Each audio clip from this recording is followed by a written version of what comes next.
En octobre 2008, plus de 2 siècles après l'expédition de James Cook, une équipe de scientifiques longe une côte sauvage en quête d'un estuaire. Ils recherchent une rivière perdue au fond d'une vallée.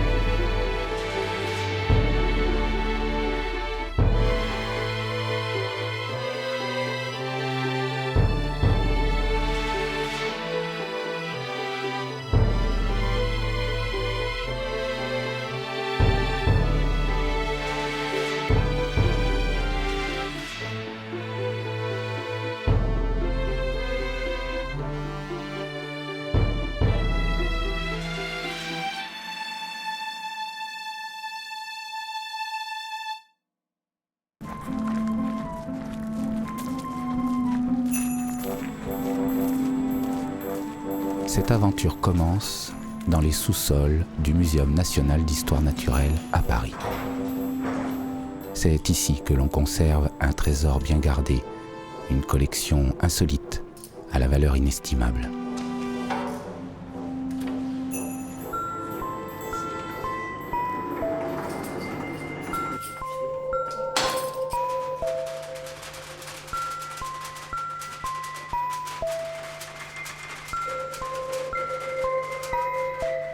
Donc c'est ici que sont stockés les poissons qui sont collectés lors des différentes expéditions que le muséum mène. Donc tout ça sont des spécimens collectés durant les 2 derniers siècles par l'ensemble des voyageurs naturalistes et des expéditions scientifiques du muséum. Là il y a marqué 1890, donc ça a été emballé en 1890, ça n'a pas été ouvert depuis.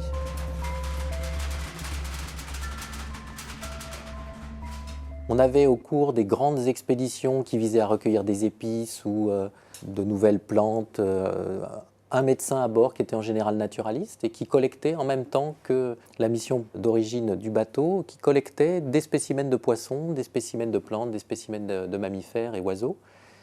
Et on a donc ici, sur ces spécimens secs, l'essentiel de ce qui a été collecté, notamment durant la campagne, les premières campagnes sur la route des Indes, et qui nous donne une collection absolument extraordinaire en matière de poissons empaillés, probablement une des plus belles du monde, puisque je crois que maintenant il y a très peu de musées qui sont encore capables d'en faire.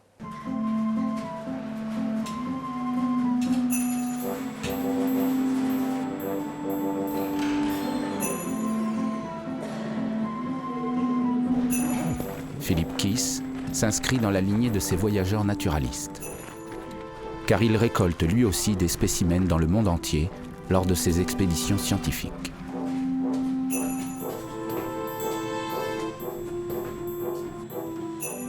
Donc l'équipe que je dirige ici au Muséum d'histoire naturelle, elle travaille sur les petits poissons des rivières tropicales et en particulier des systèmes insulaires, donc des îles qui sont en général plutôt des îles volcaniques sur lesquelles on travaille. Alors l'intérêt de travailler sur ces espèces, il est double. D'abord, en général, ce sont des espèces qui sont rares, des espèces qu'on qualifie d'endémiques, donc qui n'existent qu'à cet endroit-là sur la planète entière. Et ce sont aussi des espèces qui sont en général pêchées à l'état larvaire. Donc, comme il y a des pêcheries, il y a un certain nombre d'activités humaines qui se développent sur ces espèces, et donc il y a forcément un conflit entre les activités de pêche et les activités de conservation de la nature. Donc, notre objectif à nous, c'est d'essayer de donner des éléments de gestion aux gestionnaires, aux pêcheurs, pour pouvoir arriver à utiliser les stocks à des fins de pêche de façon durable, et également donner des outils aux gestionnaires de l'environnement pour qu'ils puissent conserver cette espèce de façon pérenne sur l'île sur laquelle on va travailler.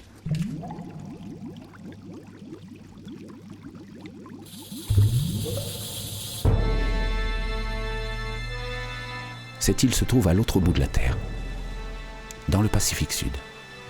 L'équipage embarque au sud-est de la Nouvelle-Calédonie et met le cap sur la côte oubliée.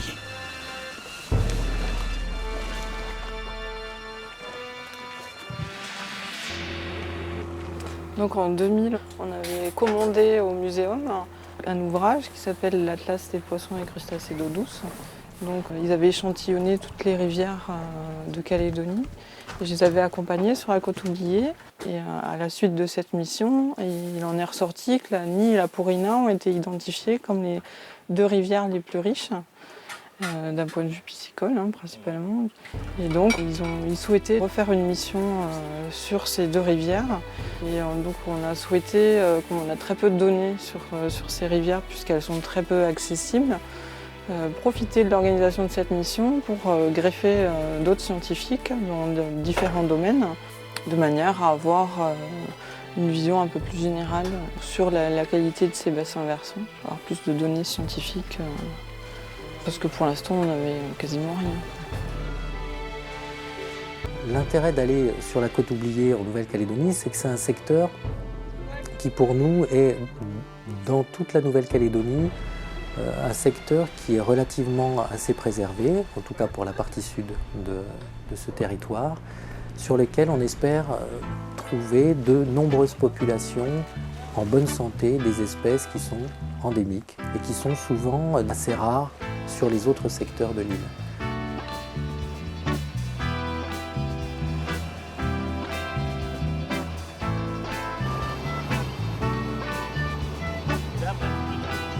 Les scientifiques laissent le bateau au mouillage et remontent la rivière Ny le plus haut possible pour établir leur camp de base.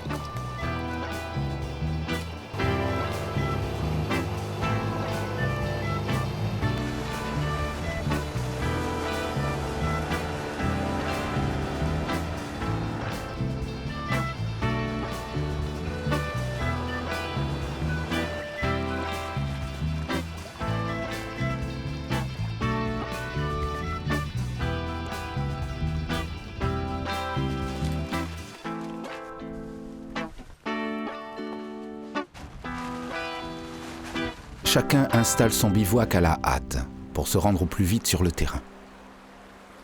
Lors de ces expéditions, le temps est compté et face à l'ampleur de la tâche, il n'y a pas une minute à perdre.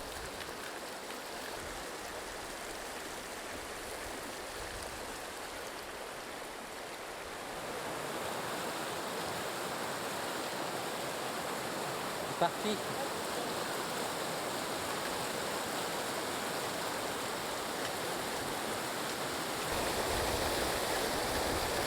C'est bon.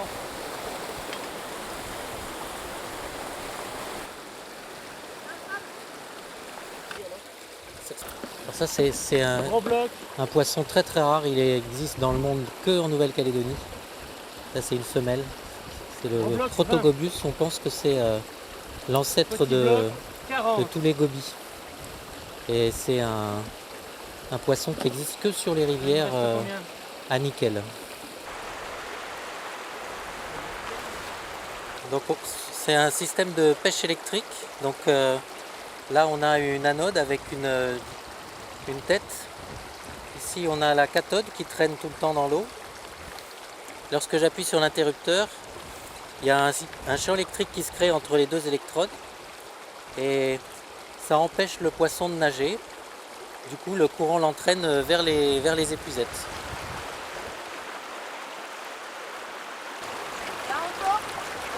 Encore ? Yes. 19,93. Ça y est, on les a. On est sauvés.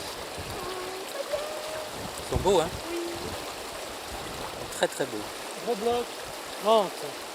C'est l'espèce endémique de Nouvelle-Calédonie, de goby grimpeur, Scythiopterus sarrazini. Et Clara fait sa thèse sur cette espèce-là. Gros bloc, 20. Gros galet, 60.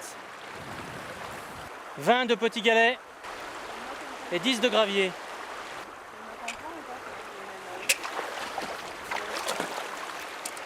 Donc en fait on mesure des paramètres physiques. Là on va mesurer la profondeur et les vitesses du courant à différentes hauteurs de la lame d'eau pour estimer l'habitat des poissons, donc des sarrazini sur lequel travaille Clara. 17. Un tout bébé sarrazini. Un tout bébé sarrazini. Ça c'est génial. Extraordinaire. Ça, c'est génial. Oh là là. On n'en a jamais vu. Là, tu as une femelle gravide et là, tu as le jeune. 50 petits galets. Et celui-là est très trapu et je pense que c'est un lagocéphalus. Ouais. Celui-là, je pense que c'est un lago.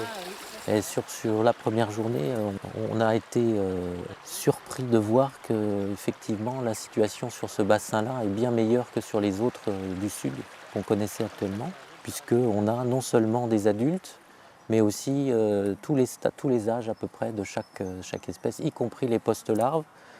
Donc c'est plutôt encourageant pour les espèces.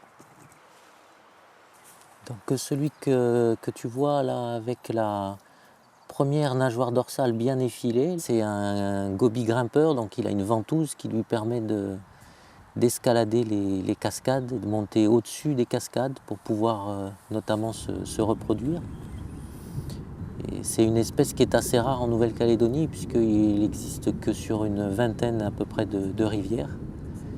Et ici, là, la population elle a l'air assez florissante, ce qui est plutôt rassurant pour la survie de l'espèce.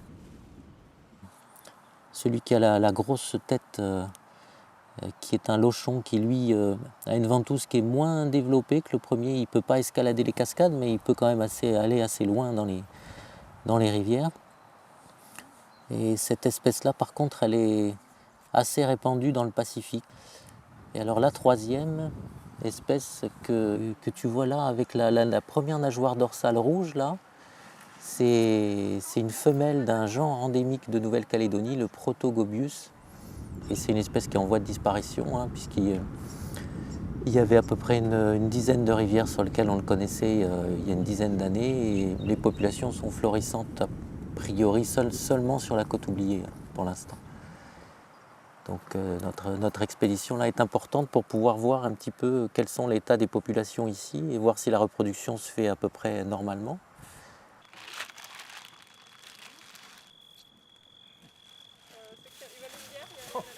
C'est déjà flou. Attends, c'est que le premier jour. Vas-y, pas ça tout de suite. Les petites chez toi, je crois. Ah, tu crois, on les laisse? On met juste les gros.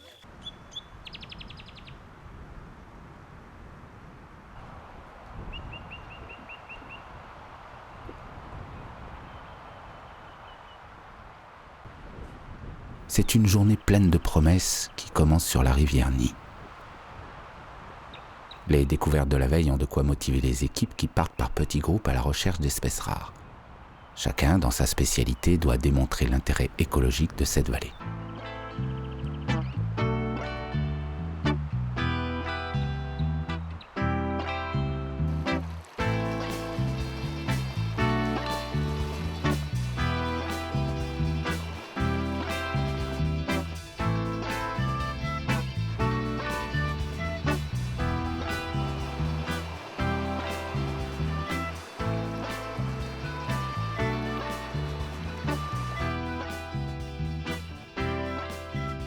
Alors il y a très peu de gens qui sont venus à la Ny, donc c'est toujours intéressant de savoir ce qu'il y a ici.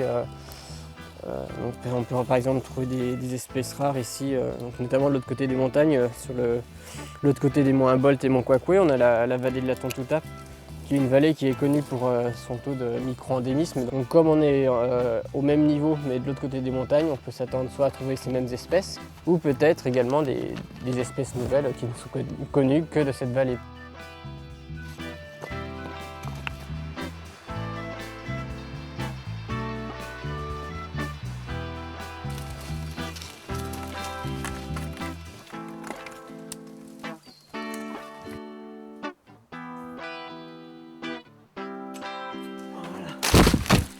Eh ben, c'est un bel échantillon.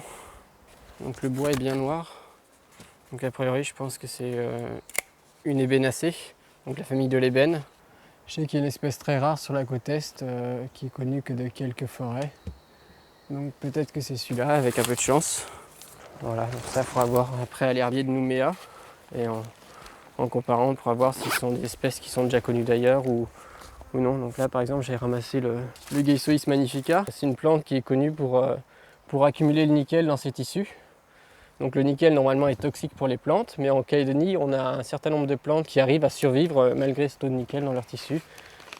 C'est pour ça qu'il y a beaucoup de plantes qu'on ne trouve qu'ici et nulle part ailleurs dans le monde.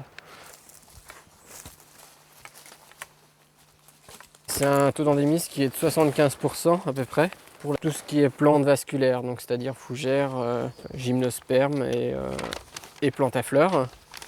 Donc c'est un des plus hauts taux d'endémisme connus au monde. Il y a seulement des Hawaï ou la Nouvelle-Zélande qui ont un taux d'endémisme qui est plus important.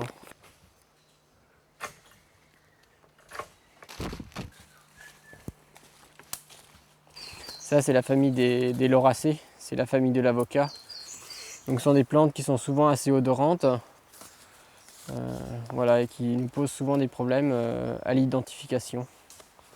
Donc ça c'est intéressant, c'est des plantes qu'on ne trouve pas souvent en fleurs, et qui sont souvent des grands arbres, qui sont assez dominants dans les forêts, donc qui sont vraiment très importants d'un point de vue écologique. Donc c'est bien d'avoir du bon matériel en fleurs comme ça, pour pouvoir les identifier.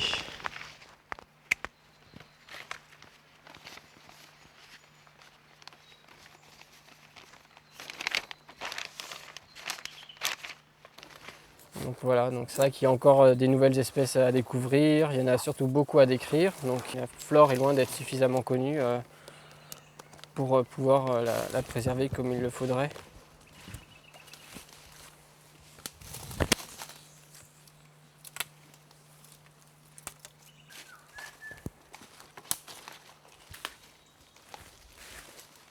Should be 6, 7.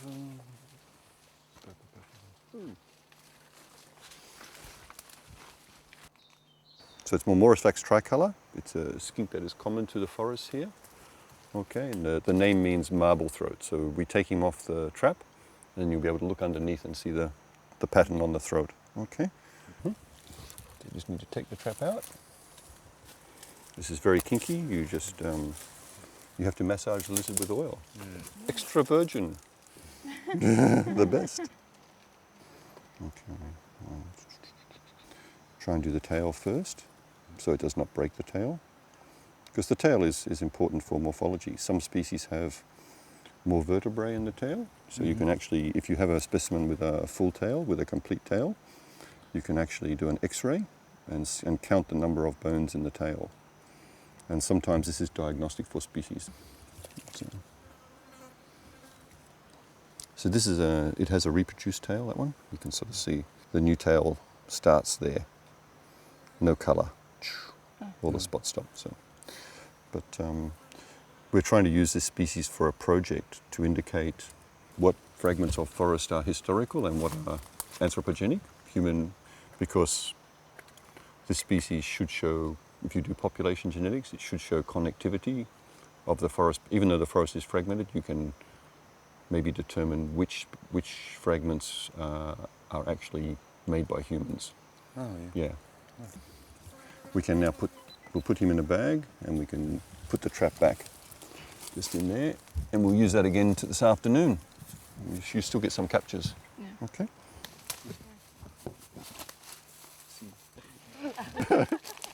For inventory, we just put the traps in, and we sort of run a line. Each trap is about 6 to 10 meters apart.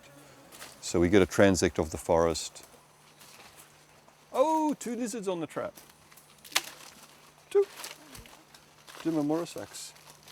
Then we check it in the morning and the afternoon. We check it in the morning for species that are probably mostly nocturnal.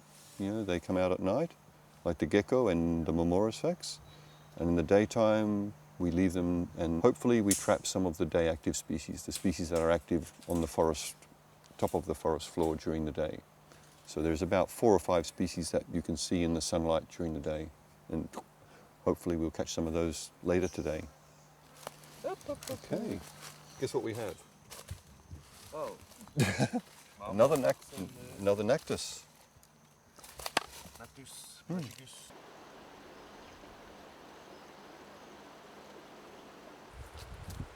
Oh bordel, qu'est-ce que c'est que ce truc? Alors ça c'est une plante qui appartient à une famille sur laquelle je travaille, c'est la famille des Cunoniacées. Donc ça c'est un Codia, c'est un genre endémique. Et il me rappelle un peu une plante qui a été décrite par Schlechter qui est un botaniste allemand qui est venu en Calédonie dans les années 1900. Donc ça vaudra le coup de vérifier si ça correspond à cette espèce qui n'aurait pas été revue depuis un siècle en fait.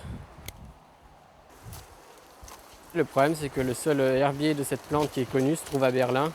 Donc j'essaye de trouver des fleurs et des fruits pour avoir un peu plus d'informations, pour pouvoir mieux comparer la plante avec ce spécimen type, voilà, pour s'assurer que ce soit bien la même chose. Parce que là c'est vrai que ça me laisse perplexe.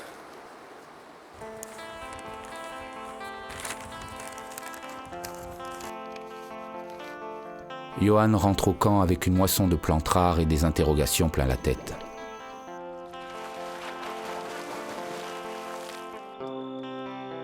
Sur le terrain, il ne peut faire que des estimations et doit attendre son retour au laboratoire pour trouver des réponses à ses questions.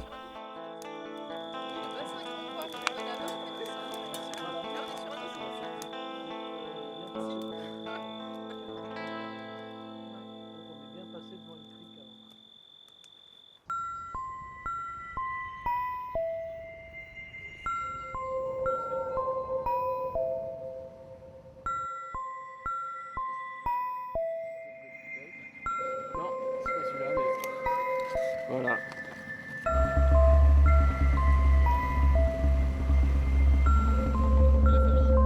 C'est une légumineuse. Ouais, c'est une mimosacée, une mimosoïde. Oui, c'est ça, sauf que la fleur elle est pas en boule, quoi, mais c'est vrai que c'est ça.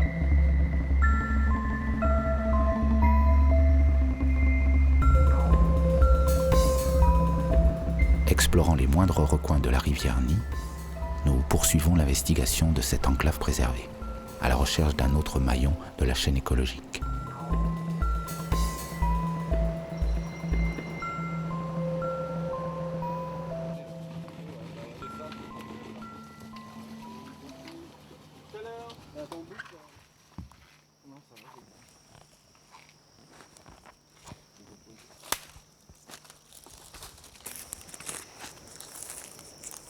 Après, il y a pas mal d'espèces rares de fourmis qui traînent dans les gros bois morts comme ça en l'air là. On a plus de 200 espèces locales de fourmis ici. Les fourmis en milieu tropical, c'est presque la moitié de la biomasse animale dans les forêts. On va les attirer avec une petite mixture faite maison. C'est un mélange avec des gâteaux, du miel et du thon à l'huile. Comme ça attire le plus d'espèces possible.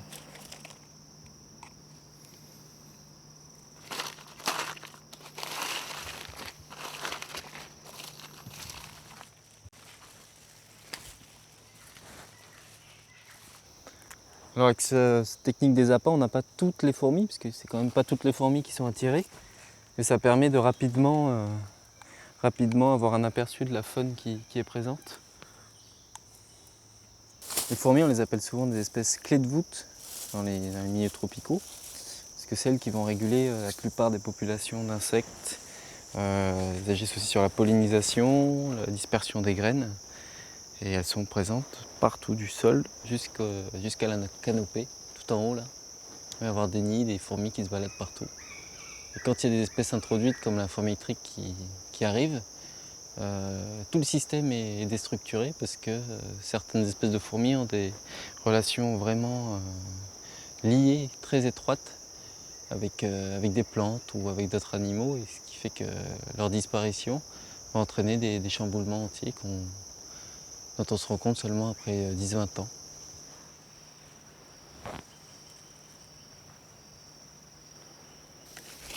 On va chercher les espèces un peu rares, les espèces qu'on appelle cryptiques. Si elles se cachent tout le temps, elles ne sortent jamais celles-là. On a du mal à les attraper avec les appâts, parce qu'elles restent soit dans le sol, soit dans le bois mort. Là. Il y en a qui vont rester que sous les écorces. D'autres qui vont être que dans des coquilles d'escargots morts.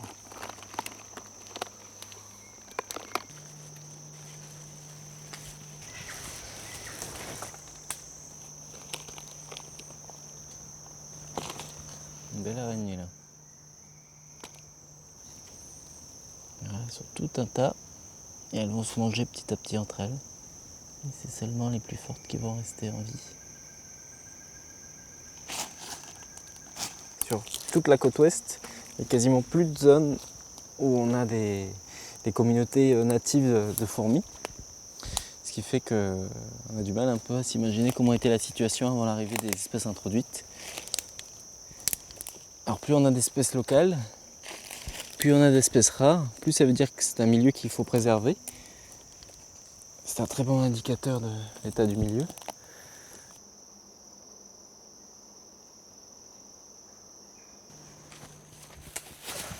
Et bien maintenant je vais récolter quelques spécimens pour pouvoir vérifier l'espèce ensuite au laboratoire.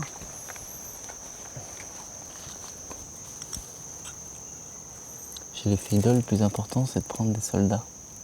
C'est eux qui vont permettre l'identification. C'est pour ça que là, c'est pas évident sur le terrain de savoir l'identité de l'espèce. Chez ces petites là. Il faut prendre elle. Mais ce qui est intéressant, c'est que c'est un des premiers points que je fais près du littoral, où on a des fourmis locales. Jusqu'à présent, tout était envahi par des espèces introduites.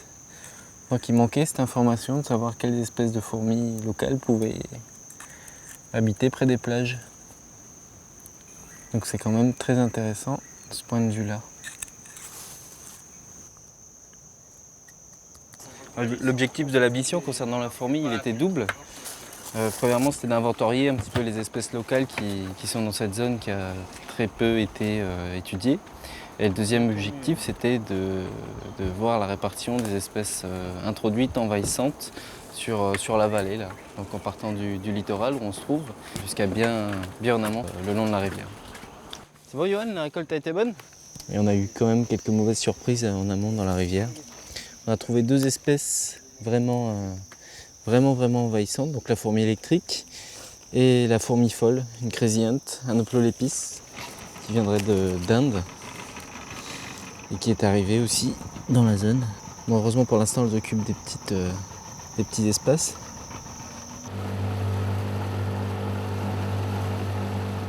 L'inventaire de cette première rivière n'a duré que quelques jours. C'est peu pour rendre compte d'une telle biodiversité. Mais certains signes ne trompent pas. Et les échantillons récoltés dans chaque spécialité sont autant de pièces à conviction qui pèseront le jour venu en faveur de la protection de cette zone refuge.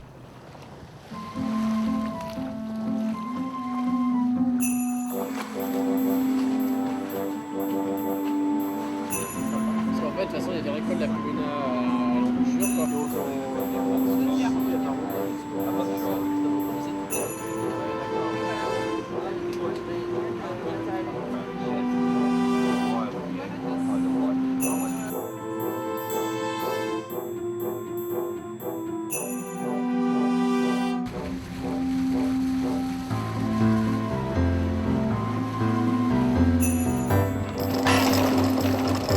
Second mouillage, deuxième rivière, nouvel inventaire. Cette fois-ci, c'est sur la rivière Purina que l'équipe va installer son campement. Étant séparée par de hautes montagnes, chaque vallée peut abriter un écosystème spécifique.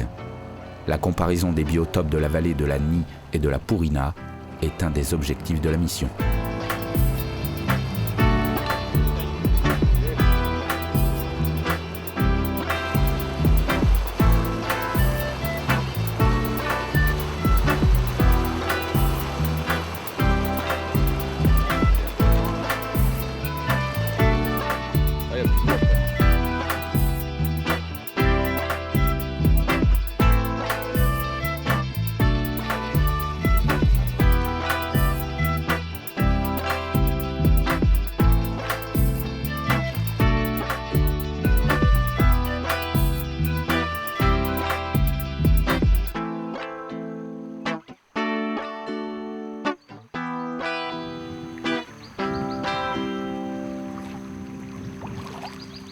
Il y a du Protogobius atiti, des mulets et des culias.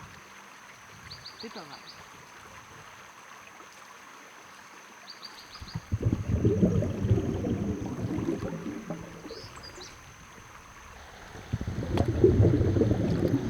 Donc, là, j'ai vu des Protogobius atiti. Donc une des espèces endémiques de Nouvelle-Calédonie. Et puis j'ai aussi trouvé des mulets d'eau douce. Et il y a les 3 espèces de Culia. Par contre, je n'ai pas encore vu de Sisiopterus sarrazini, une autre espèce endémique de Nouvelle-Calédonie du sud, parce que je pense que la rivière est trop colmatée. Il y a des dépôts de latérite, de terre rouge un peu collante. Voilà, sur les rochers, il y a cette espèce de terre rouge là, voilà, qui empêche, sur lequel il n'y a pas d'algues, de périphytons qui puissent pousser. Et en fait, les gobies qu'on recherche, ils mangent les algues qui poussent sur les cailloux. Donc il faut des rochers très propres, parce qu'en fait, ils se mettent dessus, puis ils grattent le rocher comme ça, avec leur bouche, pour manger. Et là, ils peuvent typiquement rien manger. Donc je pense qu'ils montent plus haut dans des régions de la rivière où les rochers sont propres. Donc ça, on verra, je pense, demain, quand on pourra aller pêcher un petit peu plus loin. Mais déjà, du Protogobius attitis, c'est une bonne nouvelle. J'espère que demain, il y aura des sarrasini. C'est cool.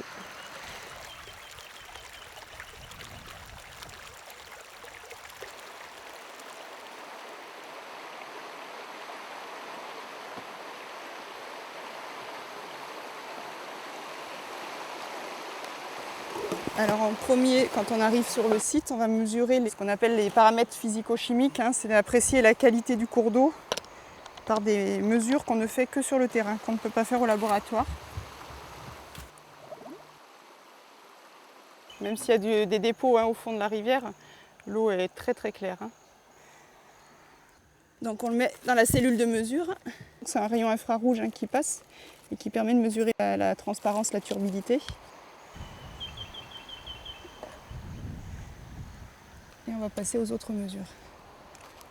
Ça, c'est un multimètre de terrain. Donc ça permet de mesurer plusieurs paramètres qui caractérisent la qualité de l'eau.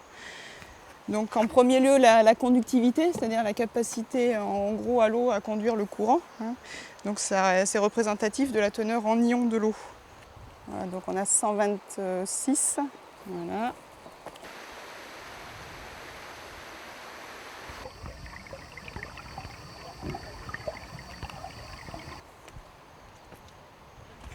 Donc voilà le filet qui va permettre d'attraper les organismes qui vivent sur le fond.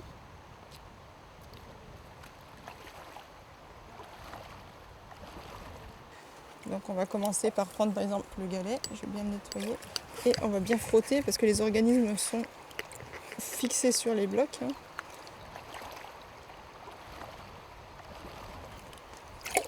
Et on pousse tout dans le filet.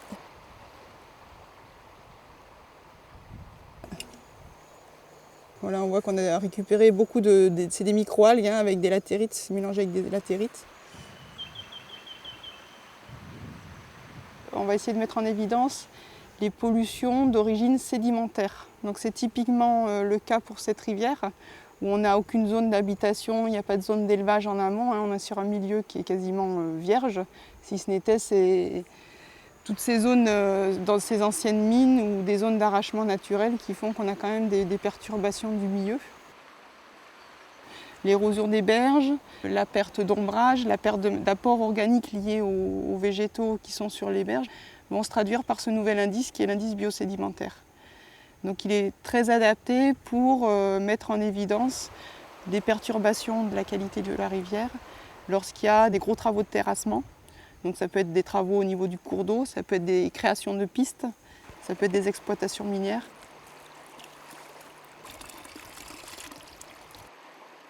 Le premier intérêt était d'ordre qualitatif, apprécier la qualité des cours d'eau, très pratique. On a également un deuxième objectif sur les macro-invertébrés, c'est rechercher les organismes. Donc là on travaille au niveau de l'espèce, identifier les espèces qu'on va retrouver sur ces bassins versants.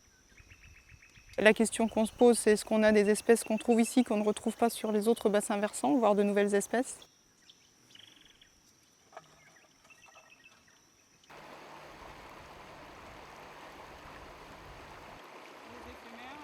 Il reste encore beaucoup d'espèces à découvrir puisqu'il y a peu de personnes qui travaillent des spécialistes qui travaillent sur ces groupes.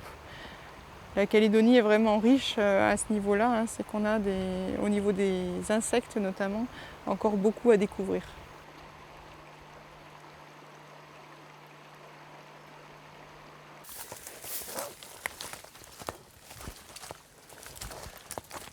Ah ouais, ben là c'est parfait ça. Ouais, ben ce sera un parfait point d'écoute pour demain matin. En fait, je viens faire un recensement ornithologique que je fais par l'écoute. Donc je me poste à un point et je fais des écoutes durant 5 minutes, 3 fois 5 minutes, et je recense toutes les espèces que j'entends et que je vois dans le secteur.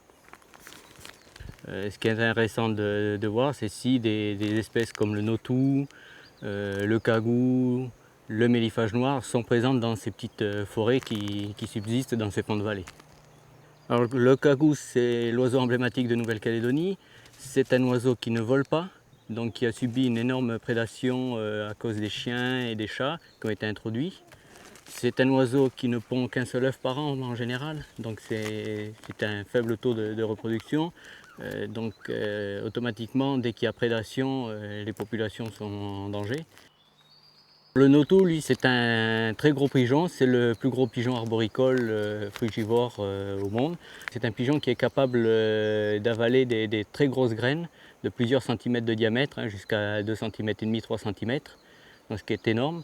Et certaines espèces végétales, comme certaines sapotacées, sont disséminées par ces oiseaux-là. Et là, moi, je vais faire des écoutes demain matin dans cette zone-là, puisque c'est une zone forestière qui est relativement importante et qui pourrait abriter du cagou.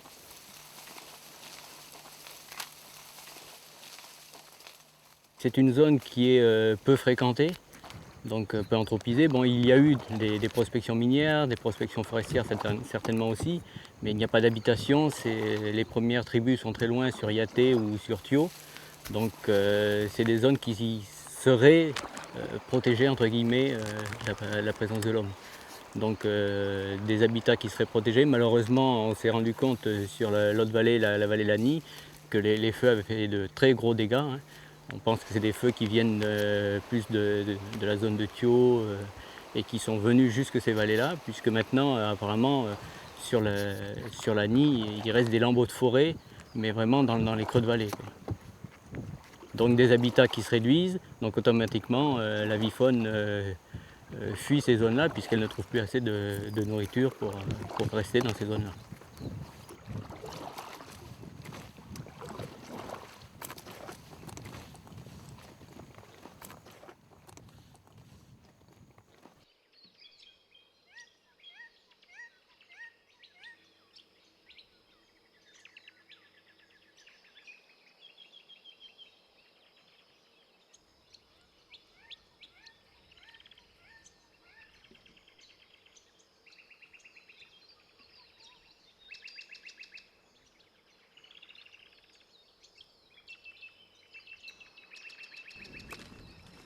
C'est quand même dommage de rappeler le prédicateur, je ne sais pas s'il arrive à grand chose. Uniquement en fonction du type de récipient. Tous les matins, Jean-Marc se lève avant l'aube pour aller faire ses écoutes de chants d'oiseaux. Mais aujourd'hui, il revient bredouille, du moins pour les 3 espèces qui l'intéressaient. Pourtant, ses collègues ont cru entendre un cagou de l'autre côté de la rivière. Un espoir, peut-être, pour le lendemain.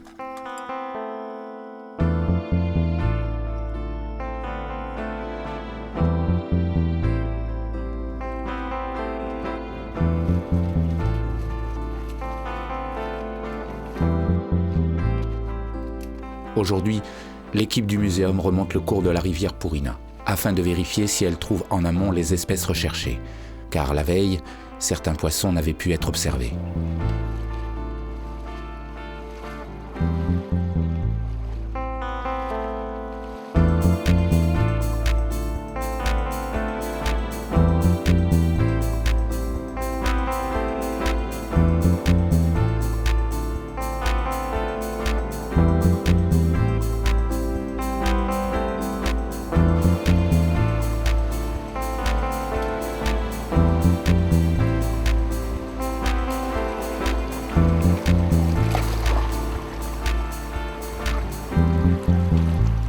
Le Schismatogobius.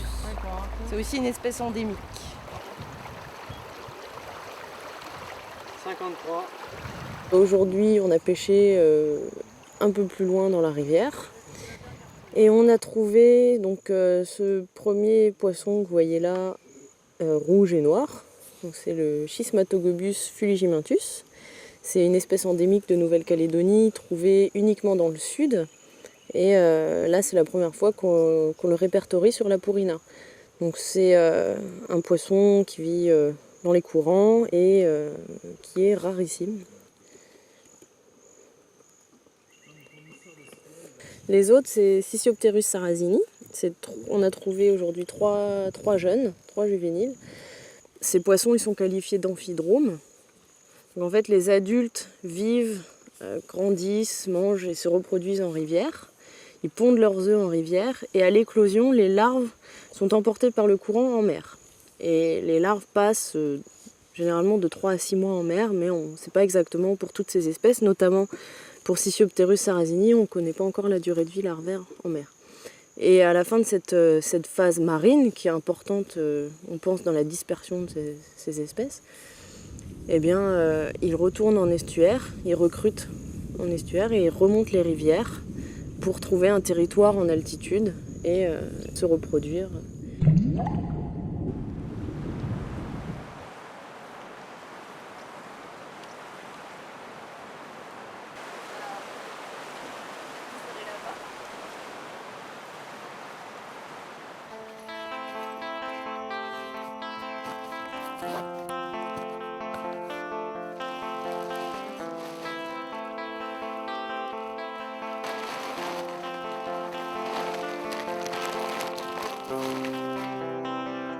Au terme de la mission sur la Purina, les scientifiques pensent avoir collecté suffisamment de données et d'échantillons pour dresser un portrait aussi fidèle que possible de cet écosystème remarquable.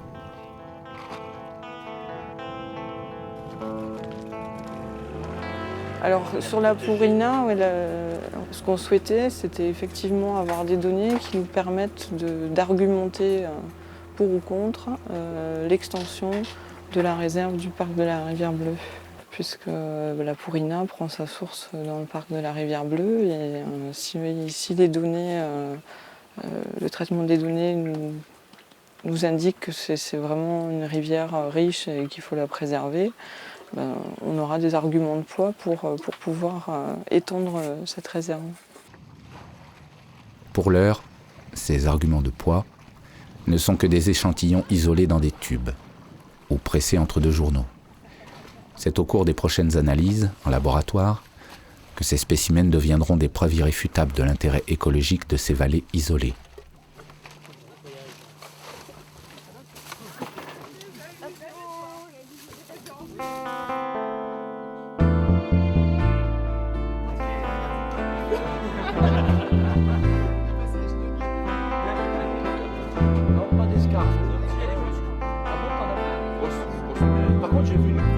L'expédition s'achève avec un dernier repas pris en commun.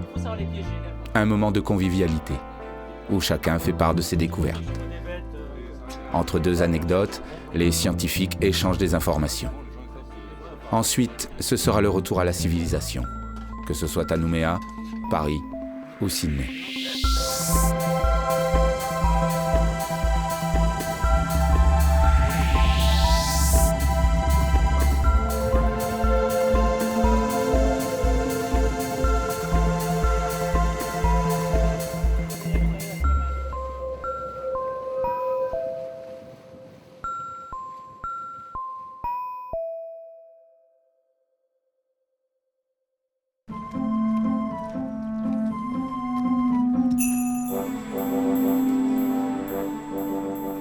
Un mois plus tard, nous retrouvons à Paris Philippe et Clara, pour en apprendre un peu plus sur les talents cachés de ces fameux gobies grimpeurs.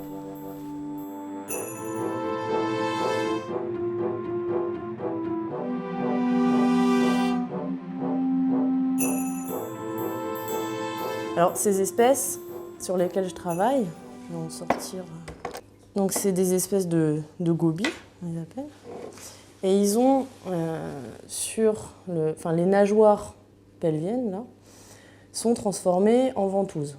Et ils utilisent cette ventouse pour escalader des cascades, pour passer au-dessus des cascades et aller coloniser les rivières en altitude. Donc ces espèces subissent une métamorphose à l'arrivée en rivière. C'est-à-dire que les post-larves, quand elles reviennent de la mer, elles sont complètement incolores, elles ont la queue qui est fourchue, elles ont une bouche terminale pour permettre d'attraper des animaux du plancton ou du phytoplancton en mer, va passer complètement ventrale parce que ces espèces, en fait, pour manger, donc, se collent au rocher, comme ça, et elles vont brouter les microalgues qui vont être sur les rochers. Donc il y a une grosse métamorphose, et cette métamorphose, d'ailleurs, se voit très très bien sur l'otolithe. Les otolithes, c'est des petites pièces calcifiées qui sont dans l'oreille interne des poissons.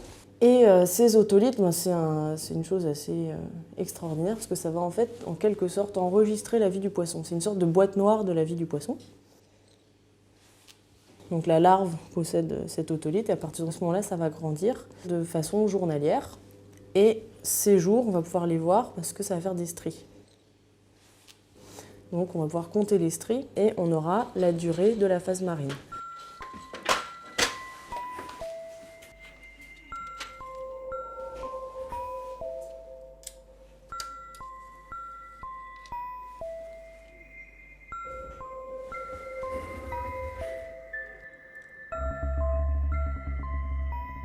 Donc là, c'est un otolithe d'adulte de Scissiopterus lagocéphalus, l'espèce cosmopolite.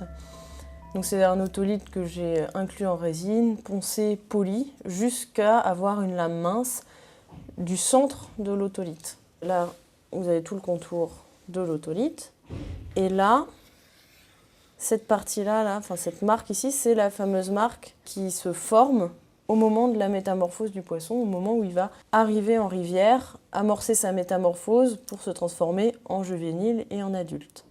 Alors là, je le vois parce que il y a un gros rapprochement des dépôts qui traduisent en fait un arrêt de croissance, puisque toute l'énergie à cette période-là de la vie du poisson va être allouée à la métamorphose et non pas à la croissance, donc à toute la réorganisation du crâne par exemple. Ce qui veut dire que du centre de l'otolithe, on va compter chaque strie sombre jusqu'à la marque de métamorphose. Et ça va nous donner un certain nombre de jours passés en mer. Et cette petite phase de vie marine est extrêmement importante parce qu'elle va permettre à l'espèce de, soit en fonction de la durée qu'elle va passer en mer, soit de rester dans le voisinage de la Nouvelle-Calédonie, soit d'aller coloniser d'autres îles du Pacifique, de proche en proche, et donc avoir une aire de répartition très large.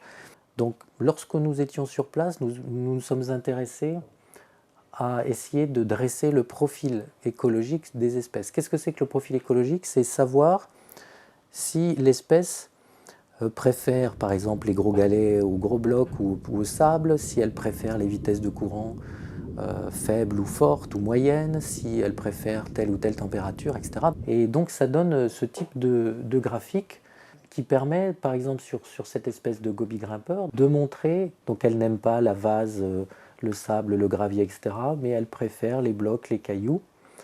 Et ici, c'est la vitesse du courant, et on voit très bien ici les vitesses de courant que l'espèce préfère, qui sont comprises entre 30 et 80 cm/s, et qu'elle va plutôt éviter les courants plus faibles ou les courants plus forts.